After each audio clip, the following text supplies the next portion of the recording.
Hello friends, coding decoding నుంచి ఒక different question చూద్దామా. హోటల్ని ఇలా కోడ్ చేశారు, బ్రాడ్ని ఇలా కోడ్ చేశారు, మైట్ని ఎలా కోడ్ చేయొచ్చు. ఫస్ట్ మనం హోటల్ అనే వర్డ్ని తీసుకుందాం.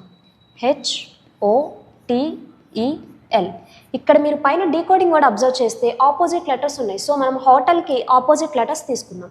హెచ్కి ఆపోజిట్ S, ఓకి ఆపోజిట్ L, టీకి ఆపోజిట్ G, ఈకి ఆపోజిట్ V, ఎల్కి ఆపోజిట్ ఓ. ఇక్కడ మీరు డీకోడింగ్ వర్డ్ని చూస్తే మీకు ఇక్కడ ఆల్ఫాబెటికల్ ఆర్డర్లో వచ్చాయి. అంటే ఫస్ట్ ఆపోజిట్ లెటర్స్ రాసి తర్వాత దాన్ని ఆల్ఫాబెటికల్ ఆర్డర్లో రాశారు. అప్పుడు మనకి GLOSV వచ్చాయి. ఇదే విధంగా బ్రాడ్కి ట్రై చేద్దాం. ఫస్ట్ బ్రాడ్కి ఆపోజిట్ లెటర్స్ తీసుకుందాం. బీకి Y, ఏకి I, ఓకి L, ఏకి Z, అలాగే డీకి W. సేమ్ వీటిల్ని ఇక్కడ ఆల్ఫాబెటికల్ ఆర్డర్లో రాశారు. ఇదే విధంగా మైట్ అనే వర్డ్కి సేమ్ లాజిక్ యూజ్ చేసి ఈ క్వశ్చన్ మీరు ట్రై చేసి ఆన్సర్ కామెంట్ చేయండి.